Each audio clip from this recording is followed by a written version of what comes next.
Hello everyone and welcome back to the channel. So today I'm just going to take you guys on a walk and just kind of give you guys an update on everything that's going on and just show you the property. All right.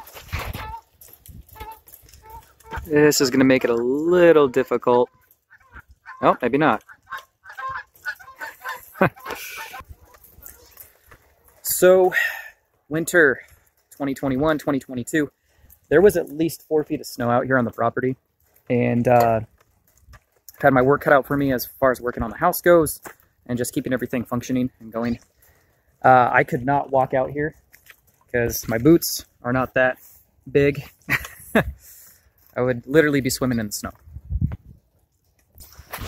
So we had to get the drain to the basement pipelines plowed and dug up, basically shoveled. Had to get a trough thing and pull it out, and yeah, just been dealing with flooding down in the basement and bathroom area. You guys, despite the weather, it is a glorious day. So one of the things that I've learned over the years and last year, and I can't take all the credit for this, I got to give a shout out to Andrew Huberman and Elisha Long. If I didn't watch the video where Elisha Long talked about getting sunlight in for the day, first 5 to 10 minutes of your day, I wouldn't have known about it. But after that, I watched the podcast on Andrew Huberman and getting sunlight for your eyes and eye health, and how it's important to keep it in sync with your circadian rhythms. Your body is always trying to stay in sync with its own environment, and what it's trying to do is it's trying to have a sense of time. So when you time your sunlight correctly, when you time your day correctly, your meals, the times that you wake up and the times that you go to bed, your body can actually stay in sync and stay on its own circadian rhythm. And it helps you to sleep better.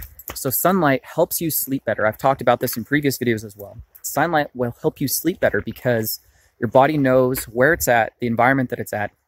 So when the sun rises, you wake up, you have those natural hormones producing at their optimum level, like cortisol, which wakes you up aside from coffee. And when it's time to go to bed, when the sun goes down, when it gets dark out, your body will release those hormones that you need, like melatonin and other hormones to help you relax, to lull you to sleep, to help you get your best sleep. And it's just best to go to sleep when it's dark out. Yeah. Tons of runoff and moisture. So one of the things that the plumbers told me about why we were having flooding in the house was because the ground is just so saturated, as you can tell. And the surrounding area, the house that I work at, that it was causing the pipes to back up. And until the ground gets more dry because of how much snow we actually got this winter and the continuing winter right now, it's not going to dissipate. It's not going to back off until the ground basically dries up and all this water and this moisture gets dried up and absorbed. So basically, I'm still waiting for summer before things can kind of calm down a little bit. All right, and that's it. So again, like I was saying earlier, at least 5 minutes minimum, but the most you want is 10. Getting outside in your environment, looking at sunlit areas, like what Andrew Huberman and Elisha said. And also just looking at the sun. The sun isn't bad. Okay, some future videos that I actually want to do is, I want to talk about sun gazing. I want to try and do some videos in the future for you guys talking about the concept of sun gazing. So a few things real quick, and I'll get more into it in the future when summer rolls around, is that when we look directly at the sun, it is not damaging to our eyes. It actually helps to open up and light up the retinas in our eyes, as well as helping us to, I can't think of the word right off the top of my head, but it helps to stimulate the central nervous system, helps stimulate the ocular nerves to help you to wake up, which in turn, with the snap of a finger, basically turns on your hormones naturally in your body when it's naturally light out, when the sun is actually waking you up, when you get sunlight in your eyes, to help produce those hormones that you need in the day to get you awake and going through the day. So it helps you to wake up, to be alert, gets those natural hormones going, like I said, and those hormones help you to be awake and to induce wakefulness. And so really, looking at the sun, it isn't that bad.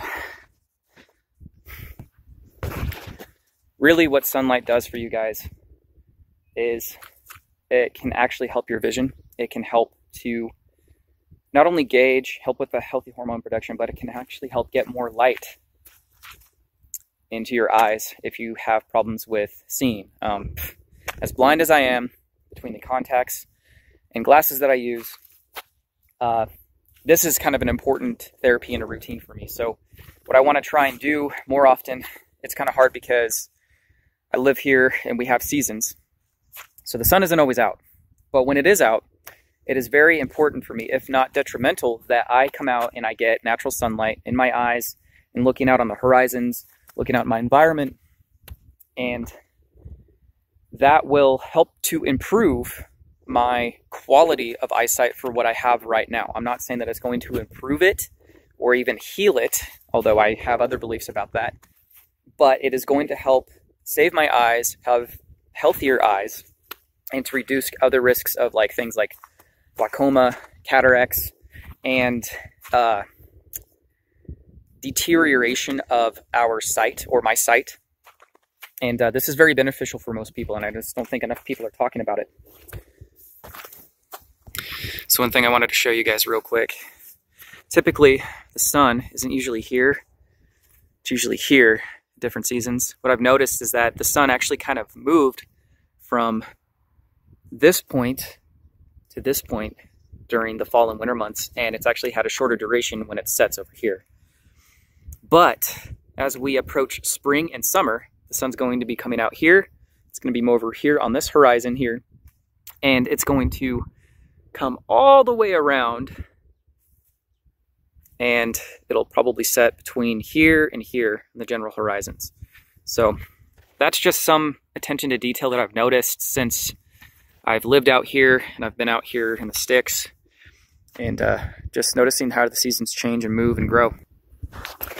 The last thing I was going to say too about sun gazing, as far as sun gazing can be very healthy for your eyes, looking at the sun for periods of time to extended periods of time. People do practice this in, I think, other states, other countries, things of that nature, even cultures. I mean, look at the Aztecs, they worship the sun.